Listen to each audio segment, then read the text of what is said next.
Welcome friends, আশা করছি তোমরা সকলেই ভালো আছো এবং সুস্থ স্বাভাবিক আছো। তো অনেকদিন পর আজকে একটি ভিডিও নিয়ে আমি তোমাদের সঙ্গে উপস্থিত হয়েছি। এই ভিডিওতে আমি মূলত এই যে 2024-এ আমাদের মাধ্যমিক পরীক্ষা হতে যাচ্ছে সেই সমস্ত শিক্ষার্থীদের জন্যই এই ভিডিওটি। তো বলবো যাদের বাড়িতে এরকম শিক্ষার্থী আছে বা যদি কোনো গার্জেন দেখে থাকেন তাহলে অবশ্যই দেখতে পারেন, কারণ এই ভিডিওটাতে মূলত আমি ম্যাথামেটিক্সের ওপরে টুকটাক যে ভুলগুলো আমরা অ্যাজ এ স্টুডেন্ট করে থাকি খাতাতে, আমরা যখন আমি বিগত দু বছর আমি খাতা দেখলাম, তো তাতে দেখলাম যে খুব ছোট ছোট ভুলের জন্য কিন্তু আমাদের নম্বরগুলো কাটা যায়। তো জাস্ট ওই ভুলগুলো যেন না হয় সেই উদ্দেশ্যে আমার এই ভিডিও বার্তা। তো আশা করছি তাতে যারা দেখবে তাদের হয়তো সেই সংশোধনটা হয়ে যাবে। তো প্রথমেই যে সমস্ত শিক্ষার্থীরা এই ভিডিওটি দেখছো তাদের সকলকেই আমার তরফ থেকে অনেক অনেক শুভেচ্ছা ও শুভকামনা। তোমরা সকলেই খুব সুন্দরভাবে তোমাদের যে জীবনের প্রথম একটা বড় পরীক্ষা সেটা খুব আনন্দের সঙ্গে এবং খুব সফলতার সঙ্গে দেবে, কারণ এই পরীক্ষাটার জন্য তোমরা অধীর আগ্রহে অপেক্ষা করছিলে এবং তোমাদের যে সারা বছরের যে প্রিপারেশন সেই প্রিপারেশনটা যেন কোনোভাবেই নষ্ট না হয় এবং খুব সুন্দরভাবে যেন সেই দিনটিতে তোমরা উপস্থাপন করে আসতে পারো, সেই আনন্দটা মাথায় রেখেই কিন্তু তোমরা পরীক্ষা হলে যাবে। অবশ্যই নার্ভাসনেস একটা কাজ করবে, কিন্তু সেটাকে এক পাশে সরিয়ে রেখে মনের মধ্যে একটা আনন্দ রাখবে যে এই 7টা দিন বা 8টা দিন যদি আমি পরীক্ষাটা দিয়ে দিতে পারি তাহলে কিন্তু পরবর্তীতে রেজাল্ট বেরোতে অনেক দিন বাকি থাকে, প্রায় মাস 2-3 লেগে যায়। তো তখন তোমরা কিন্তু অনেক আনন্দ করার সময় পাবে। অতএব এই কটা দিন তোমরা কিন্তু খুব সুন্দরভাবে তোমাদের মনোযোগ সহকারে পড়াশোনা করবে। আচ্ছা, তোমাদের অঙ্ক পরীক্ষার একটা ডেট আমরা পেয়েছি 8ই ফেব্রুয়ারি 2024। তো সেই দিন তোমরা পরীক্ষা দেবে। অবশ্যই তোমাদের সমস্ত রকম প্রিপারেশন কমপ্লিট হয়ে গিয়েছে। অনেকেই অনেক রকম সাজেশান দিয়েছে, তো সাজেশান আমি দিচ্ছি না, কারণ অঙ্কের কোনো এভাবে নির্দিষ্ট কোনো সাজেশান দেওয়া সম্ভব কি না সেটাও আমি জানি না। আর যারা বা যে সমস্ত স্যার ম্যামরা দেন তাদের অবশ্যই ওনাদের একটা নিজস্ব যে কি বলবো অভিজ্ঞতা, সেই অভিজ্ঞতার ওপর ওনারা বেস করে তোমাদেরকে একটা তোমাদের সুবিধার্থে তোমাদের ভালোর জন্য কিছু অঙ্ক ওনারা সাজেস্টিভ করেন। তো আমি অবশ্যই তোমাদেরকে রিকোয়েস্ট করব ওনাদের প্রতি সম্মান রেখে তোমরা সেই ধরনের অঙ্কগুলোকে অবশ্যই প্র্যাকটিস করবে, কারণ তোমাকে যখন সব অঙ্ক করতে হচ্ছে তার মধ্যে যদি ওনারা কিছু স্পেসিফাইড কিছু অঙ্ক তোমাদেরকে দিয়ে দেয় অবশ্যই সেগুলোকে তোমরা বেশি করে প্র্যাকটিস করবে এবং গুরুত্ব সহকারে প্র্যাকটিস করবে। কিন্তু তার মানে এটা নয় যে ওনারা যেটা দেবে সেইটুকুই তুমি করবে, তুমি সমস্ত কিছু দেখবে, ওনারা যেটা দিচ্ছেন সেটাকেও দেখবে। এই হচ্ছে আমার সাজেশন সম্পর্কে আমার নিজস্ব ব্যক্তিগত মতামত। এবার আমি তোমাদের সঙ্গে যেটা আলোচনা করব মেন বিষয়, যে সমস্ত ছোট ছোট ভুলের জন্য তোমাদের নম্বরগুলো কাটা যায় সেইগুলো যেন না যায়। পরীক্ষার খাতায় আমি বিগত 2বার পরীক্ষা আমি দেখেছি মাধ্যমিকের, তো সেখানে দেখতাম বেশ কিছু স্টুডেন্ট, সবাই বলবো না, বেশ কিছু স্টুডেন্ট কিন্তু শুধুমাত্র প্রশ্নটুকেই চলে যায়। তো আমি তোমাদেরকে একটাই রিকোয়েস্ট করব এই ভিডিওর মাধ্যমে যে এইরকম প্রশ্নটুকে কিন্তু কোনো নম্বর পাওয়া যায় না, প্রথম কথা। দ্বিতীয় কথা হচ্ছে তোমাদের এই যে প্রশ্নগুলো থাকে এখানে কিন্তু বলা নাই যে তুমি ভুল অ্যাটেন্ড করলে তোমার নেগেটিভ মার্কিং আছে। অতএব তুমি এখানে তোমার যে মনে যেটা আসবে তুমি কিন্তু সেটাকে উপস্থাপন করার চেষ্টা করবে। তোমার যদি অ্যান্সার অ্যাপ্রোপ্রিয়েট থাকে, তোমার যদি খুব ভালো উপস্থাপন হয় তুমি তো একটা ফুল নম্বর পাবেই, কিন্তু তুমি যদি খারাপ উপস্থাপন করো বা তোমার যদি উপস্থাপনটা সঠিক না হয়, কাছাকাছি যদি দেয়, তাহলে তার পার্সেন্টেজ অনুসারে কিন্তু তুমি কিছু নম্বর পাবেই, সেটা স্যারদের মাধ্যমে। তো সেই কথাটা মাথায় রাখবে, প্রত্যেকটা বিষয়ে যে প্রশ্নই আসুক তোমার যেটা মনে আসছে তুমি কিন্তু প্রশ্নটা অ্যাটেন্ড করবে। আমি যতটুকু শুনেছি অন্যান্য বিষয়ে স্যারদের মুখেও যে তোমরা প্রশ্নগুলোই অ্যাটেন্ড করো না, হয়তো তুমি একটু জানো কিন্তু সেটা ছেড়ে দিচ্ছ, এমনটা কিন্তু করবে না। তোমরা যতটুকু জানো, যতটুকু মনে পড়ছে প্রশ্নের সঠিক নম্বর দিয়ে সেইটুকুই ব্যাখ্যা করার চেষ্টা করবে। কারণ একটা জিনিস মাথায় রাখবে, প্রত্যেকটা বিষয়ে কিন্তু পার্সিয়াল নম্বর থাকে।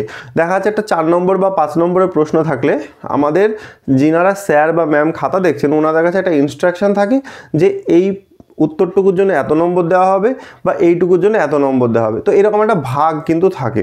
যেমন আমি উদাহরণ দিয়ে তোমাদের বলি, যেমন ধরো কথার কথা একটা উদাহরণ আমার মুহূর্তে যেটা মাথায় মধ্যে, ধরো দেখা যাচ্ছে ঘনক, আমরা 4 নম্বর চ্যাপ্টারে করে এসেছি, ঘনক থেকে একটা প্রশ্ন এসেছে যে ঘনকের কর্ণের দৈর্ঘ্য বলা আছে, তোমাকে বলেছে ঘনকের সমগ্র তলের ক্ষেত্রফল বের করতে। তাহলে যদি তোমাকে ঘনকের কর্ণের দৈর্ঘ্য বলা থাকে তাহলে কিন্তু সেই অঙ্ক থেকে তোমাকে যদি ক্ষেত্রফলে যেতে হয় তাহলে কিন্তু প্রথমে তোমাকে ঘনকের বাহুর দৈর্ঘ্য বের করতে হবে, আর বাহুর দৈর্ঘ্য বের করার পর তারপর তুমি কিন্তু ক্ষেত্রফল পুট করতে পারবে। তাহলে ওখানে আমাদের যিনারা খাতা দেখবেন ওনাদের কাছে হয়তো এরকম ইনস্ট্রাকশন থাকতে পারে, যখন তুমি বাহুর দৈর্ঘ্য বের করবে তার জন্য একটা নম্বর, আবার তুমি যখন ক্ষেত্রফল বের করবে তার জন্য আরেকটা নম্বর, তাহলে তুমি 2 নম্বর পাবে।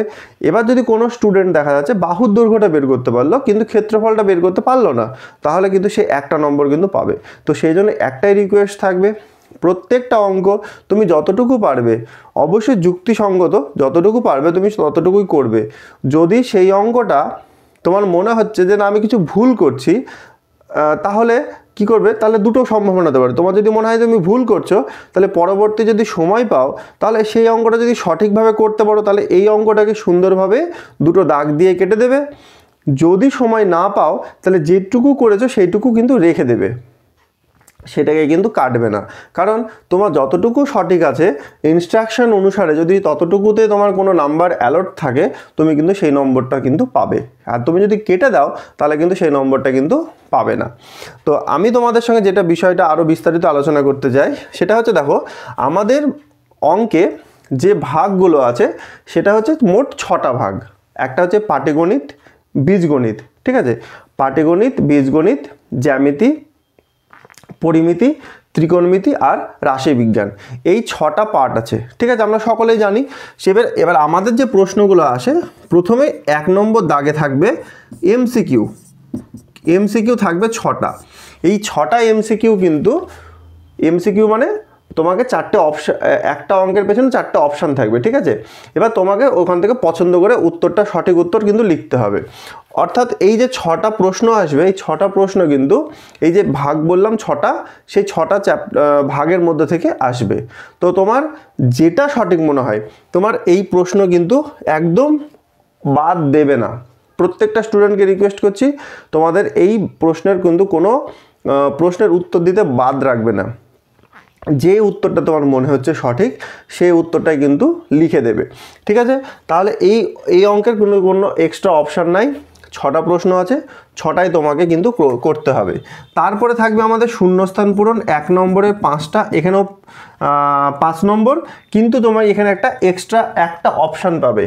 অর্থাৎ শূন্যস্থান পূরণ কি হয়, মোট ওই যে পাটিগণিত, বীজগণিত, জ্যামিতি, পরিমিতি, ত্রিকোণমিতি, রাশিবিজ্ঞান, এই 6টা ভাগের প্রত্যেকটা ভাগ থেকে একটা করে প্রশ্ন আসবে, তোমাদেরকে কিন্তু 5টা করতে হবে, যে কোনো 5টা।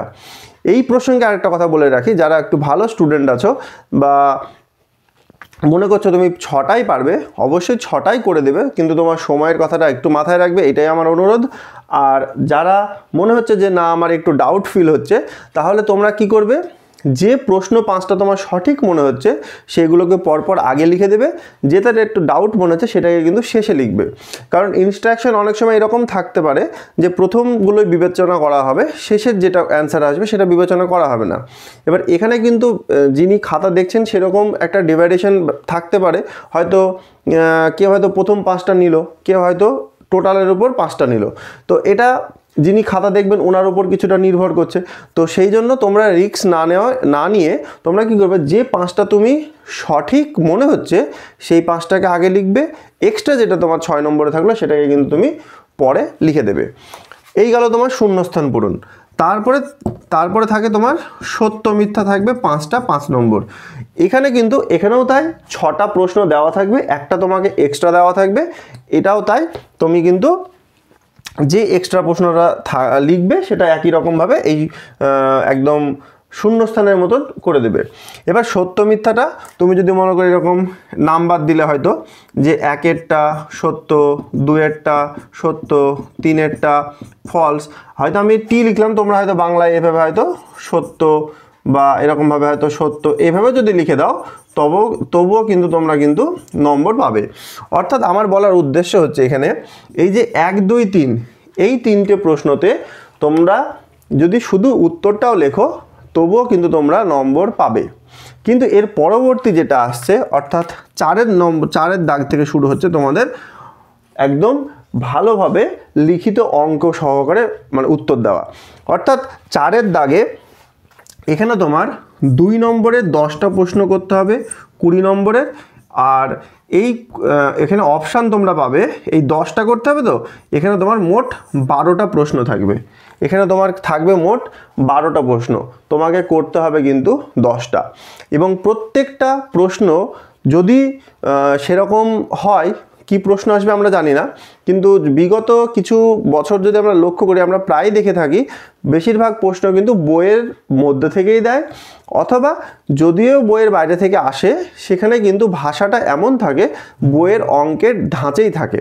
অর্থাৎ তোমরা যদি মনে করো যে আমরা বইয়ের যে অঙ্কগুলো করেছি সেগুলোই ভালো করে করব, তাহলে কিন্তু এই ধরনের প্রশ্নগুলো উত্তর দিতে তোমাদের খুব একটা কষ্ট হবে না। এবার কিছু কিছু চ্যাপ্টার থাকে যেগুলোতে হয়তো 2 নম্বরের প্রশ্ন খুব কম আছে, যেমন রাশিবিজ্ঞানের চ্যাপ্টারটা, সেখানে ওখান থেকে হয়তো বাইরে থেকে কিছু দিলেও দিতে পারে। এইগুলো একটু জাস্ট তোমাদেরকে এক্সট্রা প্র্যাকটিস করে রাখতে হবে। এবার এই যে 10টা প্রশ্ন, মোট 12টা প্রশ্ন, এই 12টা প্রশ্ন যদি তোমরা দেখো পাটিগণিত, বীজগণিত, ঠিক আছে, পাটিগণিত, বীজগণিত, ত্রিকোণমিতি, পরিমিতি, পাটিগণিত, বীজগণিত, ত্রিকোণমিতি আর পরিমিতি, এখানে এই 4টে ভাগ থেকে দুটো দুটো করে আসবে, ঠিক আছে। আর রাশি বিজ্ঞান থেকে থাকবে একটা, আর বাকি যে 3টে অপশান থাকবে সেই 3টে থাকবে তোমাদের জ্যামিতি থেকে। অর্থাৎ জ্যামিতির যে চ্যাপ্টারগুলো আছে আমাদের একদম 3 নম্বর, 7 নম্বর, 10 নম্বর, তারপরে চলে গেল 15, 18 এবং হচ্ছে লাস্টে 22। এই 6টা চ্যাপ্টারের প্রত্যেকটা চ্যাপ্টারের শেষে দেখবে 2 নম্বরের 5টা করে প্রশ্ন থাকে। ওই 5টার যে 5টা করে যে টোটাল যে প্রশ্নের সংখ্যা হচ্ছে সেখান থেকে কিন্তু তোমরা 3টে প্রশ্ন পাবে। তো এই হচ্ছে মোট হচ্ছে 2 নম্বরের প্রশ্নের গল্প গেল। এবার এখানে একটা বলার উদ্দেশ্য আছে আমার, সেটা হচ্ছে এই 2 নম্বরের প্রশ্ন কিন্তু খুবই সুন্দরভাবে এখান থেকে কিন্তু নাম্বার তোলা যায়। কীরকম দেখবে 2 নম্বরের প্রশ্ন এমন একটা চাইলো, দেখা যাচ্ছে জটিল সুদ থেকে একটা অঙ্ক এসেছে, ঠিক আছে, 6 নম্বর চ্যাপ্টার, ওখানে তোমাকে একটা কিছু কন্ডিশন দেওয়া আছে, দিয়ে ওই কন্ডিশন থেকে তোমাকে হয়তো চক্রবৃদ্ধি, সমূল বৃদ্ধি, হয়তো চক্রবৃদ্ধি সুদ বা সমূল চক্রবৃদ্ধি তোমাকে বের করতে বলেছে। অর্থাৎ দেখা যাচ্ছে আমাদের এই যে সূত্রটা আছে P × 1 + R/100 তার পাওয়ারে হচ্ছে n, হয়তো দেখা যাচ্ছে তোমাকে P এর মান দেওয়া আছে, R এর মান দেওয়া আছে, n এর মান দেওয়া আছে, এই ক্যালকুলেশনটা করে হয়তো তোমাকে রেজাল্টটা বের করতে হবে। এইরকম যদি অঙ্ক থাকে তখন কি জানো তো কীরকম থাকবে, এই টোটাল যে সূত্রটা আছে এটা সঠিক পুট করার জন্য তুমি 1 নম্বর পাবে, আর এই যে সঠিক অ্যান্সার দিলে তার জন্য তুমি দেখা যাচ্ছে 1টা নম্বর পাবে। তো এরকমভাবে কিন্তু ভাগ থাকে। এবার যদি তুমি দেখা যাচ্ছে যদি তুমি এই অঙ্কটা হয়তো ক্যালকুলেশন করতে পারবে না, কিন্তু দেখা যাচ্ছে তোমার মনে পড়ছে যে এটা এই সূত্র থেকে এসেছে, তখন তুমি কি করবে, এই সূত্রটা টুকে দিয়ে তোমার যে মানগুলো আছে সেই মানগুলো শুধু সুন্দরভাবে বসিয়ে দেবে। যদি ক্যালকুলেশন না পারো ছেড়ে দেবে, কিন্তু হয়তো তোমার এটা বসানোর জন্য হয়তো তুমি 1টা নম্বর পেলেও পেতে পারো। তো এইভাবে কিন্তু প্রত্যেকটা অঙ্কতে দুটো দুটো করে ভাগ থাকবে, সেইগুলো তোমাকে বুঝে নিতে হবে, এবং সেইভাবে তুমি যদি অ্যাটেন্ড করো তাহলে কিন্তু খুব সুন্দরভাবে কিন্তু নম্বরগুলো তুলতে পারবে। তারপরে দেখা যাচ্ছে এমন একটা সরল সুদ থেকে অঙ্ক দিল, সরল সুদে দেখা যাচ্ছে তোমার দুটো জিনিস চাইলো, হয়তো তুমি একটা বের করলে তার জন্য 1 নম্বর পাবে, আরেকটা জিনিস বের করলে তার জন্য দেখা যাচ্ছে তুমি আরেকটা নম্বর পাবে। এইভাবে কিন্তু খুব সুন্দরভাবে তুমি কিন্তু নম্বরগুলো তুলতে পারবে। তারপরে এর আগে তো ঘনকের অঙ্কটা বললাম। তো আমার বলার উদ্দেশ্য এটাই যে 2 নম্বরের যে প্রশ্নগুলো থাকে এই প্রশ্নগুলোতে কিন্তু তুমি কারো দেখে বা কোনোভাবে গেস করে তুমি শুধু উত্তরটা লিখে দিলে তাহলে কিন্তু কোনো নম্বর তুমি এখানে পাবে না। তোমাদের এখানে যেটা করতে হবে, তোমাদের এখানে সঠিক যুক্তি দেখিয়ে তোমাকে কিন্তু অঙ্কটা খাতা কলমে করতে হবে। তুমি যদি করতে পারো তবেই কিন্তু তুমি সঠিক যে নম্বর সেই নম্বরটা কিন্তু পাবে। এই জিনিসটা কিন্তু একটু মাথার মধ্যে রাখবে। আচ্ছা, এই গেল 4-এর দাগের অঙ্ক। তাহলে এই গেল আমাদের মোটামুটি এই 36 নম্বর, এই 36 নম্বর যে শর্ট এর গল্পটা সেটা চলে গেল। এবার 5 নম্বরে যেটা থাকবে, 5 নম্বরে থাকবে আমাদের পাটিগণিতের অঙ্ক। পাটিগণিতের কি কি চ্যাপ্টার আছে? পাটিগণিতের একদম 2 নম্বরে সরল সুদ, 6 নম্বরে জটিল সুদ এবং একদম 14 নম্বরে হচ্ছে আমাদের অংশীদারি কারবার। তো গতবারের যদি আমরা অঙ্ক দেখি, যদিও আমি কোনো সাজেশন দিচ্ছি না, তাহলে দেখব সেখানে কিন্তু আমাদের জটিল সুদ আবার আমাদের অংশীদারি কারবার থেকে কিন্তু প্রশ্ন এসেছিল, সরল সুদ থেকে কিন্তু প্রশ্ন আসেনি। অতএব সবগুলোই ভালো করে করবে। এবার দুটো থাকবে, একটা করতে হবে। যদি সেই একটা প্রশ্ন সরল সুদ থেকে আসে, তুমি সরল সুদ ভালো করে রাখলে, সরল সুদ এমনিতেও সহজ, হয়তো ওখান থেকে একটা প্রশ্ন অ্যাটেন্ড করতে পারলে তোমার হয়তো 5টা নম্বর কিন্তু ওখানে সুন্দরভাবে তুলতে পারবে। তারপরে থাকছে 6 নম্বরে, আমরা সকলেই জানি 6 নম্বরে থাকে আমাদের এখানে 5 নম্বরের একটা করতে হবে 5, আর 6 নম্বরে থাকে 3 নম্বরের একটা প্রশ্ন 3। আমাদের একদম প্রথম চ্যাপ্টার 10-এর বইয়ে একচল বিশিষ্ট দ্বিঘাত সমীকরণ, সেখান থেকে কিন্তু একটা 3 নম্বরের প্রশ্ন আসবে, আর ওইটা তোমাকে করতে হবে। দুটো থাকবে, একটা করতে হবে। ওই দুটো অঙ্কই কিন্তু ওই প্রথম চ্যাপ্টার থেকেই থাকবে। এবার তুমি যদি ভালো করে লক্ষ্য করে দেখো, দেখবে ওই ফার্স্ট চ্যাপ্টারে কিছু সমাধান আছে। তো আমি এইটাই বলি বারবার, প্রত্যেকটা স্টুডেন্টকে স্কুলেও বলি, যে যদি খুব কপাল ভালো হয় তাহলে ওই সমাধানের 4-এর দাগের কিছু সমাধান আছে, ওই 20-22টা মতন, ওর মধ্যে থেকে অনেক সময় টার্গেট দেখে একটা প্রশ্ন থাকে। তো গতবার ওখান থেকে ছিল এবং ওর লেখা অঙ্কও ছিল, কিন্তু একদম লাস্ট যেটা 1.5 সেখান থেকে কিন্তু কোনো প্রশ্ন গতবার এসেছিল না। তো সেই জন্য ওখান থেকে যে বড় প্রশ্ন সেটা তোমরা কিন্তু চাইলে প্র্যাকটিস করে রাখতে পারো, যদি সেরকম হয় ওখান থেকে কিন্তু কমন পেয়ে যাবে। এই গেল তোমার 6-এর দাগ। 7-এর দাগে চলে আসবে তোমার করণী আর ভেদ। আমি প্রত্যেকটা স্টুডেন্টকে আমি স্কুলে বারবারই এই কথাটাই বলি যে তোমরা দুটো চ্যাপ্টারই ভালো করে প্র্যাকটিস করবে। করণী আছে 9-এ আর ভেদ আছে হচ্ছে আমাদের 13-তে। যখন পরীক্ষা হলে বসবে তখনই ডিসাইড করবে তুমি করণী করবে না ভেদ করবে, কোনটা তোমার কাছে সুবিধাজনক মনে হচ্ছে সেটাই তুমি তখন কিন্তু অ্যাটেন্ড করবে। কারণ অনেক সময় কি হয়, করণীর ক্যালকুলেশন আমরা মেলাতে গিয়ে সমস্যায় পড়ি, কিন্তু সেখানে দেখা যাচ্ছে ভেদের অঙ্কটা সহজ চলে আসলো। তো যেটা তোমার সেই মুহূর্তে মনে হবে প্রফিটেবল, তুমি সেটা অ্যাটেন্ড করবে। আচ্ছা, তারপরে চলে আসবে, এটা 3 নম্বরের থাকছে, 3 নম্বরের 3, এখানেও দুটো প্রশ্ন থাকবে, দুটো প্রশ্ন, একটা করণী থেকে একটা ভেদ থেকে। 8-এর দাগে এখানেও 3 নম্বরের একটা প্রশ্ন থাকবে, টোটাল 3 নম্বর, আর এই প্রশ্নটা থাকবে শুধুমাত্র 5 নম্বর চ্যাপ্টার থেকে, অর্থাৎ অনুপাত ও সমানুপাত। অনুপাত সমানুপাতেও একটা মজা হচ্ছে কি, আমরা যখন এর আগেও দেখতাম একটা কেপুটের অঙ্ক থাকে আর একটা কিছু প্রমাণ টাইপের জিনিস থাকে, যেগুলো তোমরা দেখেছো। তো চেষ্টা করবে দুটো টাইপকে ভালোভাবে অ্যাটেন্ড করার। কেপুট টাইপের যে অঙ্কগুলো আছে, যে দেখবে এরকম ধরে নিতে হয়, হ্যাঁ, দেখা যাচ্ছে A/B B/C সমান কে ধরলে, তাহলে B সমান দেখা যাচ্ছে C কে পেলে, আর A সমান B কে পেলে, তাহলে এই B এর মানটা এখানে বসিয়ে দিলে তখন C কে স্কোয়ার হয়ে গেলো। এই যে কেপুট টাইপের যে অঙ্কগুলো, এগুলো ভালো করে করবে। হ্যাঁ, আরেকটা জিনিস তোমাকে বলে রাখি, যদি ভেদ বা এরকম কেপুট টাইপের অঙ্ক করো, অবশ্যই ব্র্যাকেটে কে ডিফাইন করে দেবে, যে কে গ্রেটার দেন 0 বা কে নট ইকুয়াল টু 0, যখন যে কন্ডিশনটা লাগবে ওগুলো কিন্তু অবশ্যই উল্লেখ করতে হবে। যদি উল্লেখ না করে নম্বর কিন্তু কাটবে। আরেকটা জিনিস বলে রাখি, এই যে তোমাকে আমি বললাম একচল বিশিষ্ট দ্বিঘাত সমীকরণ, সেই চ্যাপ্টারেও কিন্তু দুটো বীজ যখন আমরা বের করি, কোথাও অথবা লাগাতে হয় এবং কোথাও এবং লাগাতে হয়। এই দুটো ওয়ার্ড যদি আমরা ঠিকভাবে ইউজ না করি তাহলে কিন্তু নাম্বার কাটা যাবে। কিন্তু দেখা যাচ্ছে তোমার একটা অঙ্ক 12 লাইন হচ্ছে, তুমি 10 লাইন বা 11 লাইন অথবা অথবা অথবা ব্যবহার করলে, একটা দুটো লাইন তোমার মিস হয়ে গেল, তখন কিন্তু নম্বর পাবে।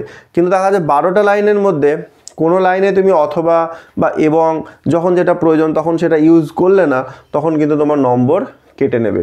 তো যারা ভালো খাতা আশা করছো তারা কিন্তু সতর্ক থাকবে ওই বিষয়টাতে।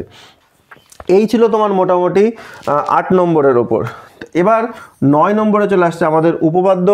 9 নম্বরের উপপাদ্য, এবার আমরা সকলে জানি আমাদের উপপাদ্যের চ্যাপ্টার কতগুলো, একদম 3 নম্বর থেকে শুরু করো, 3, 7, 10, তারপরে 15, 18 আর লাস্টে হচ্ছে 22। মজার বিষয়, গতবার কিন্তু 10 নম্বর এবং 3 নম্বর থেকে প্রশ্ন এসেছে, দুটো উপপাদ্য চলে এসেছে। অর্থাৎ আমাদের বাকি যদি 4টে চ্যাপ্টার দেখি তাহলে থাকলো আমাদের 7, 15, 18, 22। এবার 22 থেকে কিন্তু প্রশ্ন বেশ আসেনি। তো আমি কোনো সাজেশান দিচ্ছি না, সবগুলোই তোমরা ভালো করে করবে। তো তবুও আমাদের 7 নম্বর চ্যাপ্টারে যে কেন্দ্রস্থ কোণ পরিদৃষ্ট কোণের যে দ্বিগুণ, এটা খুব একটা ফেমাস উপপাদ্য হচ্ছে। এবং তারপরে আমাদের সেই বিখ্যাত পিথাগোরাসের যে থিওরাম, সেই পিথাগোরাসের থিওরামটাও কিন্তু তোমরা মানে বিপরীত এবং মেন দুটোই তোমরা কিন্তু চাইলে ভালোভাবে করতে পারো, এবং 18টা সহ। এই হচ্ছে ব্যাপার। তারপরে থাকে 3 নম্বরে একটা এক্সট্রা উপপাদ্য, এটা থাকবে তোমার 10-এর দাগে। 10-এর দাগে একটা এক্সট্রা থাকবে, আর 11-এর দাগে থাকবে আমাদের সম্পাদ্য। তো 9-এর দাগে যেটা থাকে সে মেন উপপাদ্য 5 নম্বর থাকে, খুব ভালো করে করলে 5টা নম্বর খুব সুন্দর পাবে। আর 10-এর দাগে থাকে আমাদের এক্সট্রা উপপাদ্য 3 নম্বরের একটা, এটা হচ্ছে 3 নম্বর। এটা যদি মনে হয় পারবে তাহলে করবে, যদি চাপ মনে হয় তাহলে এটা ছেড়ে দেবে, কারণ এই 3টে নম্বরের জন্য কিন্তু তোমাকে প্রচুর উপপাদ্য প্র্যাকটিস করতে হবে এবং খুব কনসেপ্ট ক্লিয়ার রাখতে হবে, তবেই পারবে। তো এই প্রসঙ্গে আমি একটা কথা বলে দিই, যারা একটু ভালো স্টুডেন্ট আছো, যদি তোমরা মনে করো যে আমি এক্সট্রা উপপাদ্যটার জন্য খেটেছি, আমি পরীক্ষা হলে করতে চাই, তো তাদের ক্ষেত্রে আমার একটা ছোট্ট টিপস, আমার যেটা মনে হয় ব্যক্তিগত, উপপাদ্যটাকে শর্টিং করবে। কীরকম শর্টিং? দেখো, তোমার হাতে যে 6টা চ্যাপ্টার আছে, সেই 6টা চ্যাপ্টারের ওপর বেস করেই কিন্তু তোমার উপপাদ্যটা আসবে। এবার মাধ্যমিকে যখন খাতা দেবে, ওখানে কিন্তু এরকম নির্দেশিকা দেওয়াই থাকে, উপপাদ্য যে কোনো নিয়ম প্রয়োগ করলেই হবে, প্রয়োগ করে সে প্রমাণ করতেই পারে, কিন্তু সেটা যেন যুক্তিসঙ্গত হয়। মানে তুই দেখা যাচ্ছে তোমার 7 নম্বর চ্যাপ্টারের একটা উপপাদ্য তোমার এক্সট্রা এসেছে, তুমি যদি মনে করো আমি 18 নম্বর বা 22 নম্বরের চ্যাপ্টারের কনসেপ্টকে আমি ওখানে কাজে লাগিয়ে ওই উপপাদ্যটা প্রমাণ করব, তুমি চাইলে করতেই পারো। অর্থাৎ তোমার হাতে উপপাদ্য যেখান থেকেই আসুক, তোমার যত কনসেপ্ট আছে এতদিন পর্যন্ত সবগুলোকে কাজে লাগিয়ে তুমি একটা সঠিক যুক্তি দেখে কিন্তু প্রমাণ করতে পারো।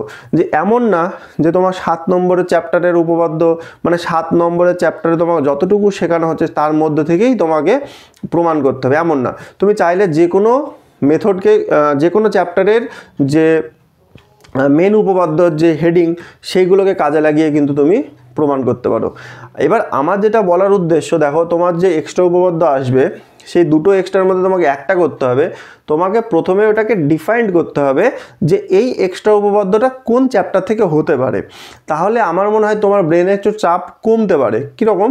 দেখা যাচ্ছে তোমার একটা প্রশ্ন এসেছে, এক্সট্রাটা হয়তো 18 নম্বর থেকে এসেছে, তাহলে যখনই তুমি এটা ডিটেক্ট করতে পারলে যে এই উপপাদ্যটা আমার 18 নম্বর থেকে এসেছে, তাহলে কি হলো, তোমার ব্রেনের মধ্যে যে একটা খিচিপিচি ছিল সেটা কমলো, কারণ 18 নম্বরে আমাদের একটাই উপপাদ্য আছে। এবার তোমাকে ভেবে নিতে হবে সেই এক্সট্রাটা ওই উপপাদ্যটাকে কাজে লাগিয়ে কিন্তু প্রমাণ করতে দিয়েছে। তাহলে আমার মনে হয় তুমি চাইলে অন্যান্য চ্যাপ্টারের সাহায্য নিতে পারো, কিন্তু মেন যে প্রশ্নটা এসেছে, যে চ্যাপ্টার থেকে এসেছে, সেটা কিন্তু ওই চ্যাপ্টারটার ওপরে বেস করেই আছে। তাহলে কিন্তু তোমার কিন্তু প্রমাণ করতে আমার মনে হয় সুবিধা হবে। দেখা যাচ্ছে 7 নম্বরের একটা এসেছে, তুমি হয়তো পড়ে বুঝতে পারলে, তাহলে তোমাকে 7 নম্বরের যে 3টে উপপাদ্য আছে, অর্থাৎ কেন্দ্রস্থ কোণ, পরিধস্থ কোণের দ্বিগুণ, একই বৃত্তস্থ কোণ সমান, বা অর্ধবৃত্তস্থ কোণ এক সমকোণ, এবার 7 নম্বরের উপপাদ্য মানে এই 3টে সূত্র দিয়ে মেবি হতে পারে। আর যদি তুমি পেরে যাও সেটা তো ভালো কথা। আমার এটা একটা ছোট্ট টিপস মনে হলো বললাম। তারপরে থাকে তোমার হচ্ছে ত্রিকোণমিতি। এই ত্রিকোণমিতি 12 নম্বরে থাকবে, 3 নম্বরে তোমার দুটো করতে হবে, অপশান থাকবে তোমার 3টে, একটা বাদ যাবে, দুটো করতে হবে। এবার যদি গতবারের প্রশ্ন দেখো, তাহলে দেখবে পূরককোণ থেকে কোনো প্রশ্ন আসেনি।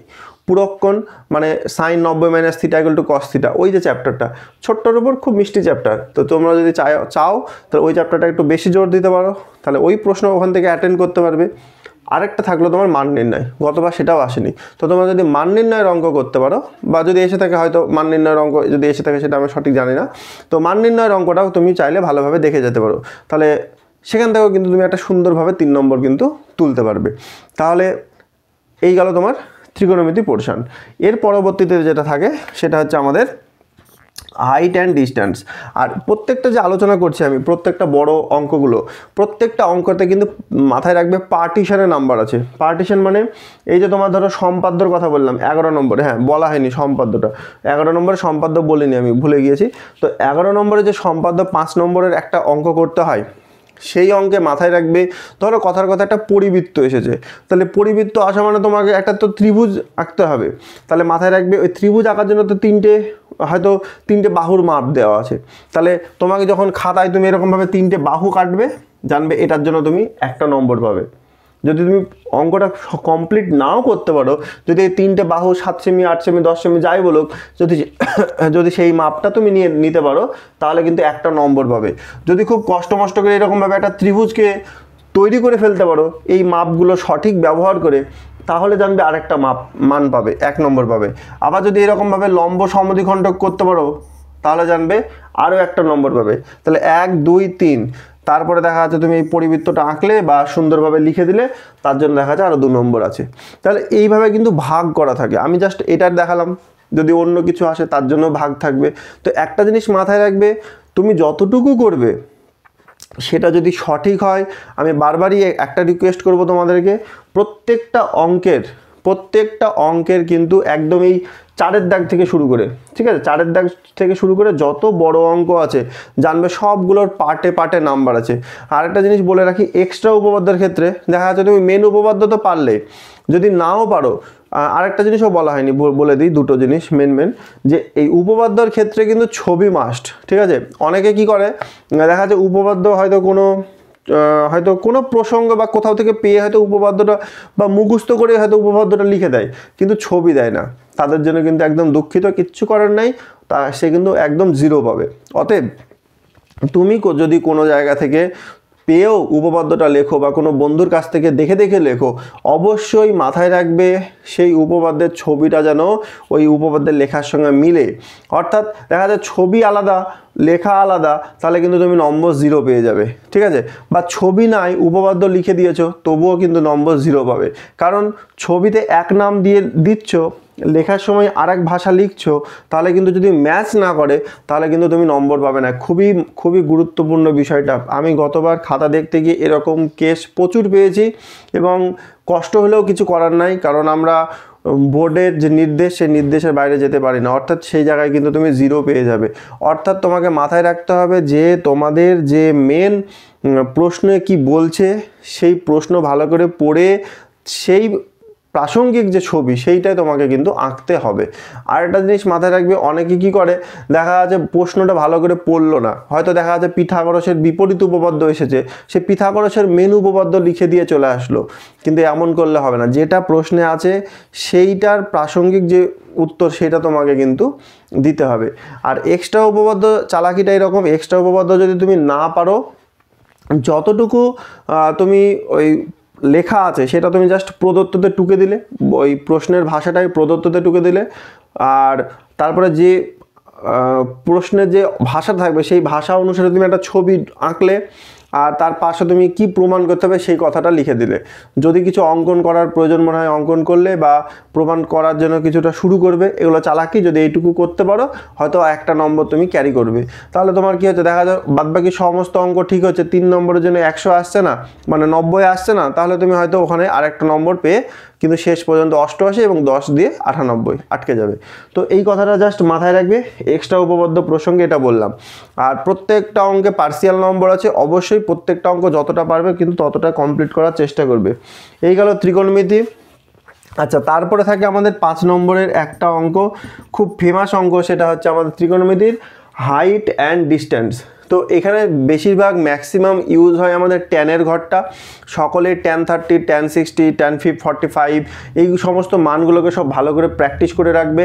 tan 45-এর আমাদের যে হাইট এবং বেস দুটো ইকুয়াল হয়, আবার যে অ্যাঙ্গেল বাড়লে আমাদের ডিস্টেন্স কমে, অ্যাঙ্গেল কমলে ডিস্টেন্স বাড়ে, উন্নতি কোণ অবনতি কোণ, এই কয়েকটা কনসেপ্ট কাজে লাগালে এবং উপস্থিত বুদ্ধি দিয়ে সেই সময় বসে বসে ছবি আঁকালেই কিন্তু আমাদের অঙ্ক আমাদের সুন্দরভাবে কিন্তু নেমে যাবে। তো জাস্ট এইগুলো চেষ্টা করবে, যতটুকু পারবে ততটুকু করবে। বারবার বলছি পার্সিয়াল নম্বর আছে, যতটুকু করবে তার রেসপেক্টে আমাদের যে নির্দেশিকা থাকবে সেই নির্দেশিকায় যে নম্বর থাকবে সেই নম্বর কিন্তু তুমি পাবে। দেখা যায় 2 বা 3টে জিনিস বের করতে হবে, হাইট বের করতে হবে, বেস বের করতে হবে, বা কোনো অ্যাঙ্গেল বের করতে হবে। তুমি হয়তো দেখা যায় শুধু হাইট বের করলে, তার জন্য হয়তো 2 নম্বর থাকলো, তাহলে 5-এর মধ্যে কিন্তু তুমি 2 পেয়ে যাবে, ঠিক আছে।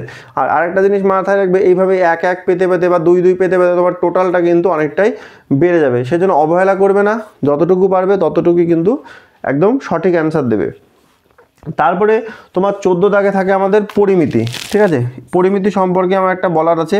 পরিমিতিতে 4 নম্বরে তোমাকে 2টো করতে হবে, আমাদের থাকবে 8, কিন্তু অপশান থাকবে তোমাকে মোট 3টে, অর্থাৎ 3টে তোমাকে দেবে, তোমাকে করতে হবে 2টো, 4 4 8 নম্বর থাকবে, আমরা সবাই জানি। তো পরিমিতি যদি গতবারের প্রশ্নটা আমরা একটু ভালো করে লক্ষ্য করে দেখবে পরিমিতির চ্যাপ্টার হচ্ছে আমাদের 4, 8, 12, 16 এবং 19, এই 5টা চ্যাপ্টার হচ্ছে আমাদের পরিমিতির আছে। তার মধ্যে যদি গতবার দেখো দেখবে কোন থেকে, মানে 16 থেকে একটা প্রশ্ন এসেছে, 12 থেকেও কিছুটা টাইপ প্রশ্ন এসেছে, 8এও কিছুটা টাচ নিয়েছে, কিন্তু 4 নম্বরে একদমই টাচ নেয়নি। তো 4 নম্বর চ্যাপ্টারটাকে একটু ভালোভাবে চাইলে দেখতে পারো। আর বেশি গুরুত্ব দেয় ওনারা 19 নম্বর প্রশ্ন চ্যাপ্টারটাকে আর কি দেখেছি আমি। তো সেই জন্য ওভারঅল সবগুলোই দেখবে, প্রত্যেকটা সূত্রকে ক্লিয়ার রাখবে, কারণ গতবারের প্রশ্নে কিন্তু পরিমিতিটা বেশ ঘুরিয়ে একটু প্রশ্ন দিয়েছিল আমার মনে হয়েছে, কারণ সবগুলোই প্রায় বইয়ের একটু বাইরে থেকে, মানে বইয়ের কনসেপ্টটা আছে কিন্তু একদম হুবাহু বই থেকে তুলে দেয়নি, যেটা তার আগের বছরগুলোতে আমরা দেখতাম যে বই থেকেই দিয়ে দিত। তো সেই জন্য একটু মোটামুটি সূত্রগুলো আর কনসেপ্টগুলো একটু ক্লিয়ার রাখবে। তারপরে লাস্ট যেটা আছে তোমাদের, সেটা হচ্ছে আমাদের রাশিবিজ্ঞান। এই রাশিবিজ্ঞান থেকে আমাদের মোট যে প্রশ্ন থাকে 3টে, কিন্তু তোমাদেরকে করতে হবে 2টো। আর এই রাশিবিজ্ঞানও যে মান সেটা কিন্তু থাকে 4 নম্বর করে 2টো, অর্থাৎ হচ্ছে আমাদের 8 নম্বর 3টে থাকবে। কিন্তু গতবারের যদি আমরা প্রশ্ন দেখি তাহলে দেখবো আমরা গতবারে একটা ওজাইব ছিল, একটা ওজাইব ছিল, একটা সংখ্যাগুরু মান ছিল, একটা সম্ভবত গড় থেকে দিয়েছিল। মধ্যমা কিন্তু প্রশ্নে আসেনি। তো মধ্যমার যে অঙ্কগুলো আছে সেগুলো ভালোভাবে প্র্যাকটিস করবে। বইয়ের মধ্যে দেখবে একটা এক্স ওয়াই দিয়ে একটা অনুশীলনীতে একটা অঙ্ক আছে, এক্স প্লাস ওয়াই, যাই হোক একটা 100 পরিসংখ্যার, সেই অঙ্কটা ভালো করে প্র্যাকটিস করবে, এবং উদাহরণেও ওই টাইপের একটা অঙ্ক করা আছে।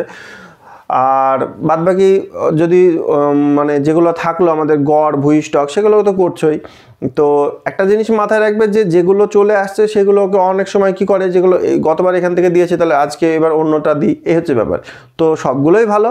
তো গতবার যেহেতু মধ্যমা আসেনি, এবার মধ্যমাটাকে তোমরা চাইলে একটু বেশি করে দেখতে পারো, তাহলে একটা প্রশ্ন তুমি কিন্তু ওখান থেকে আসলে একদম সঠিক অ্যান্সার করতে পারবে। তো এটাই হচ্ছে বলার।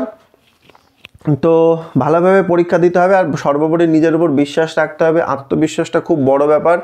আর ম্যাথ বলো বা যে কোনো বিষয় বলো, এগুলো হচ্ছে সব গেস্টাল মতবাদ আমি বিশ্বাস করি। কারণ হচ্ছে একদম ইনস্ট্যান্ট, মানে ম্যাথ এমনই একটা জিনিস, দেখা যায় তুমি তোমার ব্রেনেই এমন একটা পাওয়ার আছে যে ওই অঙ্কটা তুমি পারবে, কিন্তু দেখা যাচ্ছে এমন একটা তুমি পরিবেশ সৃষ্টি করে ফেললে তোমার ব্রেনের মধ্যে যে আমি পারবো না, বা আমি পারছি না, আমার ভয় লাগছে।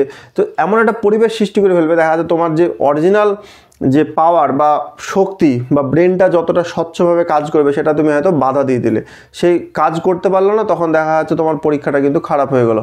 অথচ সেই প্রশ্ন নিয়ে দেখা যাচ্ছে তুমি বাড়িতে এসে সবই পারছো। তো এটা কেন হয়? এটার কারণ তো অনেক থাকতে পারে, কিন্তু আমার যেটা মনে হয় সর্বোপরি ভয়। তো এই ভয়টা পাবে না।